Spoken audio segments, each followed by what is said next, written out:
Welcome back to Face the Nation. I'm Margaret Brennan. We want to take a closer look now at the Facebook data story, how it's affected users and how the company is responding. To help us do that, we're joined now by Wired Magazine editor-in-chief Nicholas Thompson, who's also a CBS News contributor. He's in New York this morning. Good morning to you, Nick. This is a very confusing story for a lot of people at home. What is the main question that Mark Zuckerberg is being called before Congress to answer? Well, the most important thing he's going to answer is what happened to people's data? What happened with Cambridge Analytica? What are you doing to make sure that doesn't happen again? He'll go up there, he'll apologize, he'll explain it, and then what's going to be interesting is what comes next. Is it just retributions, or do we actually try to figure out good tech governing policy? Because we haven't really had a debate about how to regulate these companies in 20 years. Well, that's what Senator Kennedy was just telling us. He's going to be one of the questioners. He said Facebook may be too big to fix, meaning the government may have to regulate it. What does that look like? Yeah, and I do think there is going to be regulation coming, right? And there's certainly some regulation that would be very sensible, right? You should certainly regulate advertising on Facebook, political advertising on Facebook, so it meets the standards of political advertising on other media platforms. That's a good idea. You should also probably have some kind of structure for privacy regulation, right? You could model it after what has been done in Europe to make sure that people have control over their data and that the companies have requirements to make their privacy settings very clear. That would be a good idea, too. Once you get beyond that and you get into specific regulations about speech, or you get into specific discussions about antitrust, then it gets very complicated and there's a lot of risk. Well, we've already seen Facebook kind of try to get ahead of these hearings. Tomorrow they're going to disclose to users if their data was shared, breached, whatever word you want to use. They're also talking about forcing some disclosures on political ads in terms of where that person or entity was located and who paid for the ad. Is that enough to sort of soften the blow? I think it is enough to soften the blow. It's probably not enough overall. There does need to be some government regulation that goes beyond what Facebook is doing. Facebook has announced about 20 policy changes in the last few weeks. They're very good changes. They do protect you. They do open things up. They will make political campaigns clearer and fairer. But there also is a role for Congress, both in setting specific regulations and also setting some guidelines for Facebook to follow in the future. Is there truth to what Senator Kennedy was telling us, that Facebook doesn't even know who's running ads on Facebook? Is there truth to that? Do they really not know? They know a lot about users. They don't know everything about who is running ads on Facebook, right? They didn't know that the IRA, the Russian propaganda group, was running ads on Facebook because the IRA had hidden its purchases. But I think he was overstating that a little bit. Facebook does have a good sense, right? People enter their financial information, they buy the ads. Facebook now has lots of people monitoring them, looking for suspicious behavior. They've set up their AI systems to monitor for suspicious behavior. So it's an overstatement to say that they don't know who's advertising. But there are certainly certain things they don't know.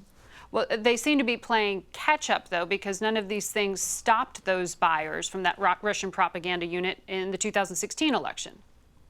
Yeah, so Facebook was caught totally unprepared during the 2016 election, and they are still paying for that, right? They stuck their heads in the sand. They were not paying attention to the fake news, to the propaganda operations. Since then, though, they have adjusted their algorithms. They have hired tons of people. They are working very hard. So the bad guys are going to work harder at hiding what they do, but Facebook is also going to work much harder at uncovering what's going on. So the odds that we have as much manipulation, as much chaos in 2018 or 2020 that we had in 2016, I think it's small. I think Facebook is getting a handle on this. But yeah, you're totally right. They were absolutely unprepared in 2016.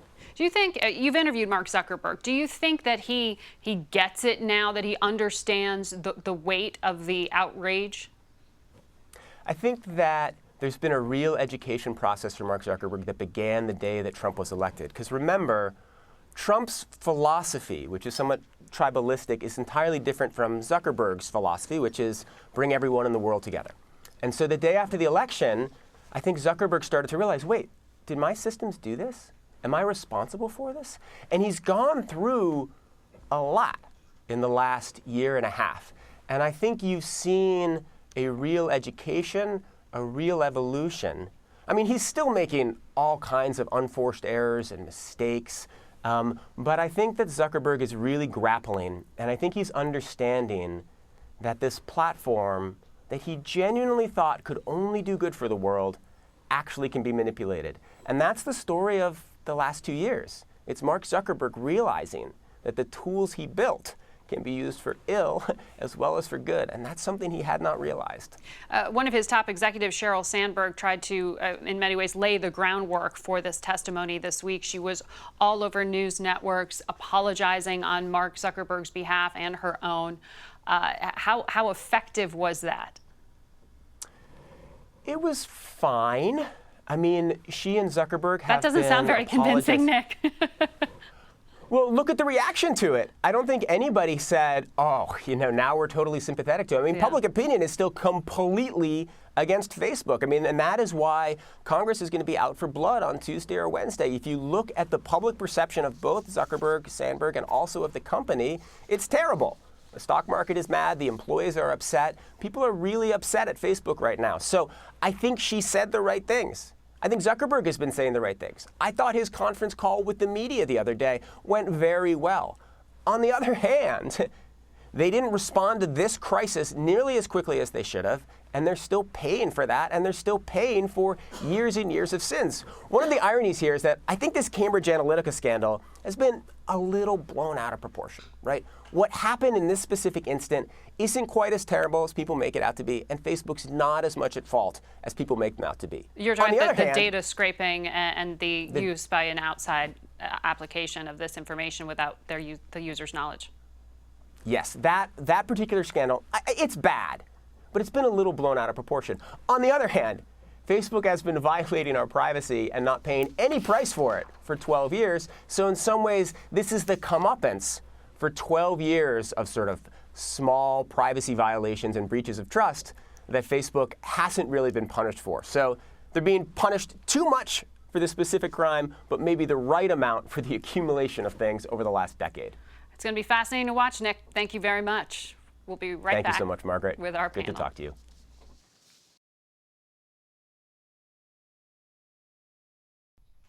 And now for some political analysis. Ramesh Ponnuru is a senior editor at the National Review, a columnist for Bloomberg View, and a visiting fellow at the American Enterprise Institute. Julie Pace is the Washington bureau chief for the Associated Press.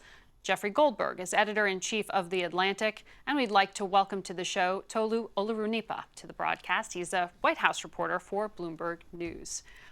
A lot to get to, as always, but I want to start on these chemical attacks in Syria. The president's not calling them alleged attacks. He says this is a chemical attack, and there will be a big price to pay. Jeff, what does that lead us to? It leads us probably, if past can predict the future. A year ago, he launched 49 Tomahawk missiles at various Syrian sites. Did not have the desired effect. So it could lead us to another attack by the American military. It will not lead us to a conclusion or a satisfactory conclusion of the Syrian civil war. It's very, very late in the process. Assad and his Iranian and Russian allies have basically won this civil war. It's all over, but the dying, it seems, in this one town. So I don't think that the U.S. can do anything to affect the overall outcome at this late stage. Remember, Donald Trump also said just last week, we're finished with Syria. Against the wishes of the Pentagon, he said this, by the way. He wants out. So it's an interesting moment to see how far he will go back in. He won't go back in far enough to make a difference. Right, and those U.S. troops, the 2,000 that are there, aren't doing anything against the Assad regime. They're there to fight ISIS, which he thinks he's won, by the way, and Donald Trump is probably being premature when he thinks that victory is at hand. Well, this is what makes the timing of this attack so interesting, is that it comes days after Trump signaled that the U.S. was getting out. While he's not using a specific time frame publicly, he is privately telling his national security team that he wants to be out by October. That's the exact type of thing that he and Republicans criticized Barack Obama for, saying if you put a timeline timeline on this, if you make clear to the opposition, to our foes, when we're going to be drawing out, they will respond to that. And so we don't know exactly what is behind this chemical Putin, weapons Iran, attack. and Assad have read what he said. They know the playbook. Yeah. Well, it's interesting, Tolu, because John Bolton will be the new national security advisor.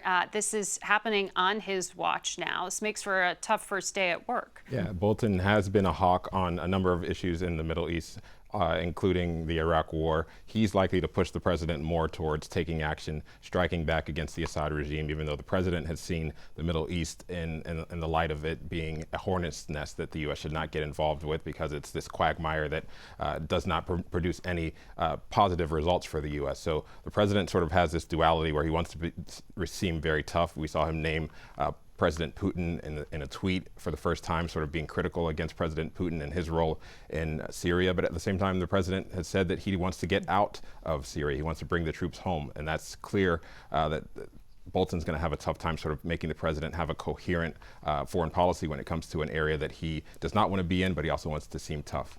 Is there a Syria policy yet? I mean, is there a Trump doctrine at all? I mean, Right. it's difficult to know when he surrounds himself with so many different types of voices. He likes to have competing voices around him. And then he does make very impulsive foreign policy decisions. It makes it difficult to know whether or not there is an overall strategy behind what he's doing. And Ramesh, I mean, conservatives really cheered the president when he took that action last year, saying, look, he's not President Obama who sets red lines and doesn't act on them. He's set out consequences for crossing his red line. Well, it appears another line has been crossed here. So is it he trapped himself? Well, there was a split among conservatives, I'd say. I do think that there is a cost that you pay when the president says there's a big price if he doesn't then exact that big price. I think it reduces his credibility and it reduces American credibility. But I think there's a real challenge, there's a real question about what the administration does now. And I think people are going to be surprised about John Bolton, because John Bolton has never been an enthusiast for interventions for just humanitarian reasons. He's gone sort of back and forth on the Syria question, depending on circumstances. In 2013, he was publicly against President Obama taking military action in Syria, and he said it's a strategic sideshow. So I'm not sure that he's going to live up to the caricature of being kind of a hawk's hawk on all issues. That's interesting. He's going to be in place before we get a Secretary of State confirmed. Mike Pompeo's got those hearings coming up on Thursday. Does that in any way solidify Bolton? I mean, does a few days on the job give him more influence in any way? Well, I think what gives him more influence on the job is he apparently has a very good relationship with President Trump. Of course, other people have started out with a good relationship and seen that deteriorate over time. But I think that this administration in particular, the relationship with the president personally matters a great deal, even more than it does in any other administration. Jeffrey, you had a really interesting interview with the Crown Prince of Saudi Arabia, Mohammed bin Salman, in this past week. Now we're going to see his nemesis of sorts, the Emir of Qatar, at the White House meeting with President Trump. Are we going to see any kind of diplomatic breakthrough on that standoff between the countries? No. I thought that was an easy question. Yeah. Well, I mean, who knows? But it doesn't seem very likely. The hatred between the Qatari royal family and the Saudi royal family is almost as deep as the hatred between the Saudi royal family and the leaders of Iran. The Saudis have defined for themselves and for the so-called moderate Arab wing who the enemies are: Iran, Assad, and to a lesser extent, but still important extent, the outlying Qataris. So it's very, very difficult to see Donald Trump negotiating peace between Gulf states. But it's significant. I mean, he stood in the Rose Garden last year and said that Qatar was funding terrorism at the very highest levels, and now he's got the head of state coming to see him. Welcome to the Middle East. I mean, the Qatar also is home to important U.S. military installations. Exactly. And the Pentagon obviously wants us to calibrate that relationship like it wants us to calibrate all relationships. And Donald Trump is not does not have expertise in calibrating relationships in the Middle East, or possibly in many other places. So we'll see how this meeting goes, but nothing grand is going to come out of it, I don't think. Tolu, the president will be traveling at the end of this week to South America. Will we see a preliminary trade deal on the NAFTA front? Not China, on NAFTA. Yeah, it's not likely that it's going to happen before this meeting or during this meeting. He's going to the Summit of Americas in Lima, Peru. they're still trying to work out the kinks of a trade deal, but the president keeps throwing grenades into the entire trade relationship by announcing new tariffs, global tariffs, trying to take on China, but at the same time really making a number of our other allies unhappy when you talk about steel tariffs and aluminum tariffs that hit not only China, but also a number of our different allies in different parts of the world, including South America.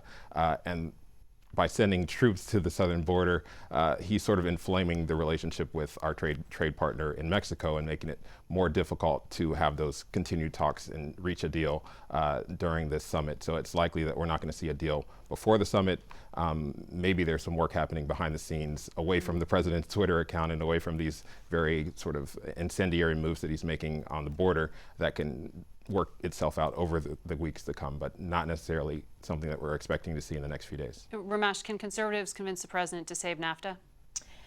You know, this administration is full of people who support it, but it also has a lot of people who are against it. It does not speak with one voice on this issue. Trump has given us every indication for his entire adult life that he is a protectionist by conviction. And people have been trying to talk him out of each of the steps he's already taken.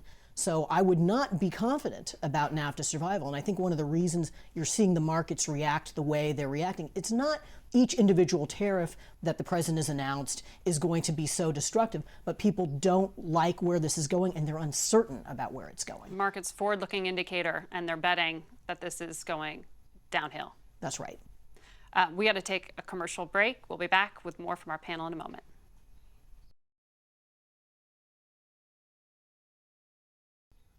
And we're back with our panel. Julie, a lot of confirmation hearings to get through for this administration. Secretary of State, first one up this week. Does Mike Pompeo make it through? It looks like Pompeo is going to get through. I think Democrats are going to try to make it difficult. Ultimately, I think that he will be confirmed. He was already confirmed for CIA chief, which tends to make it a little bit easier to get through a second time around.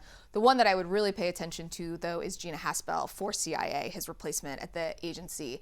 This is a confirmation hearing that Republicans are uncomfortable with simply for the fact that it's going to raise so many issues around torture, her own past history, and questions about what the administration's policy is toward the types of covert actions that became a really big deal during the Obama administration, but frankly, we haven't heard a lot about.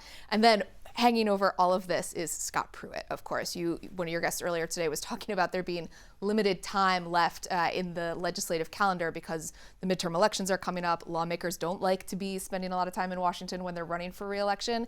And so you're going to hear Republicans privately telling the administration, hey, maybe you don't want to throw another open seat on your cabinet into the middle of this midterm when we already have two pretty difficult confirmations ahead of us. Right, and the VA secretary and also. The VA secretary is also in the mix. It's a pretty busy agenda. Again, not something that Republicans wanted to be dealing with in the middle of the midterm cycle. Ramesh, the president seems to have given absolution to Scott Pruitt in this tweet last night, saying, you know, he's doing a great job. He's not concerned about the ethics, accusations at least, of ethics violations. Is it really about that, or is it just simply getting somebody else to fill that job would be too tough? Well, there's that, and there's also that Pruitt has very strong support from conservatives who approve of his policy record at the EPA. You combine that with Trump's relative lack of concern for the kind of media ethics firestorm that in another administration would have gotten a cabinet secretary dismissed. And I think that Pruitt looks like he's weathering the storm. But if there are more scandals that break, that could change, of course. Does that mean that any prospects for a job are over for him? Of course, the president came out this week and said, no, I'm not going to replace Jeff Sessions with Scott Pruitt. Well, I do think that this means that even if that were ever being contemplated, it isn't anymore. I think it is very hard under this circumstance to see Pruitt getting confirmed for Attorney General. Tolu, what are you hearing on that front? I mean, speaking of jobs that don't require confirmation hearings, the chief of staff gig, it seems to be a regular headline that John Kelly is growing frustrated, or the president's growing frustrated with him. It'd be news if we got one that said he's happy right now. Scott Pruitt might be available to chief of staff at any moment. But I mean, what is the likelihood here that we see that kind of shakeup? Well, we have seen John Kelly's stock drop within the West Wing, within the White House. My colleague reported a few weeks ago that he's no longer part of very important meetings, very important personnel decisions, phone calls with foreign leaders. President Trump has sort of grated at the fact that John Kelly has tried to enforce so much discipline within the West Wing, not only discipline on the staff, but also discipline on the president, who likes sort of having this freewheeling experience within the Oval Office, phone calls with various friends and allies, people coming in and out.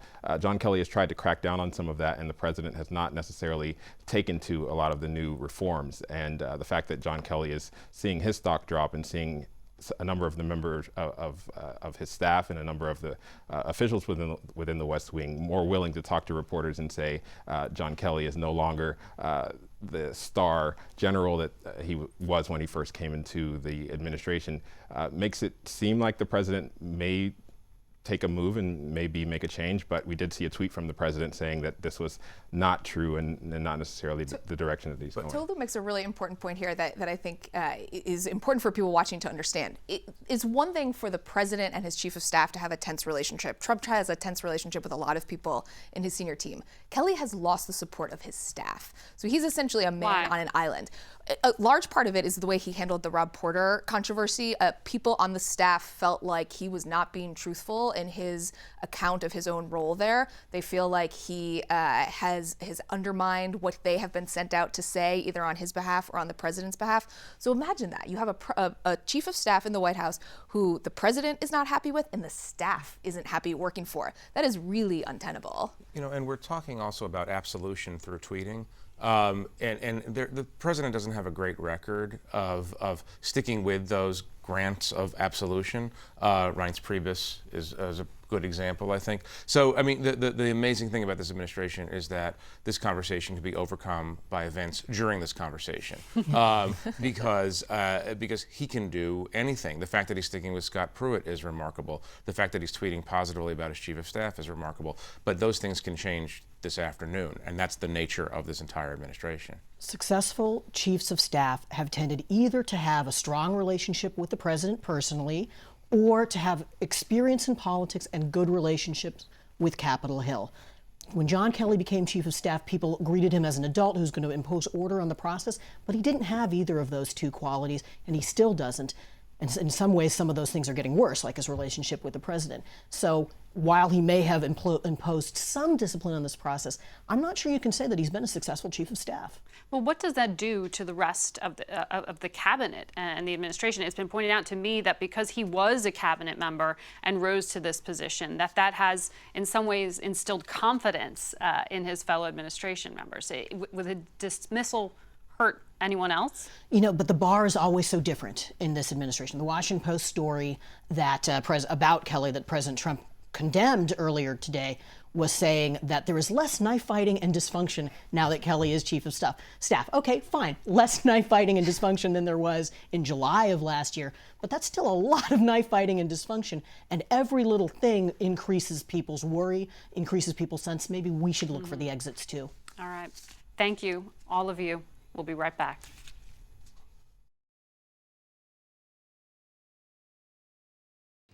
That's it for us today. Thanks for watching. Until next week, for Face the Nation, I'm Margaret Brennan.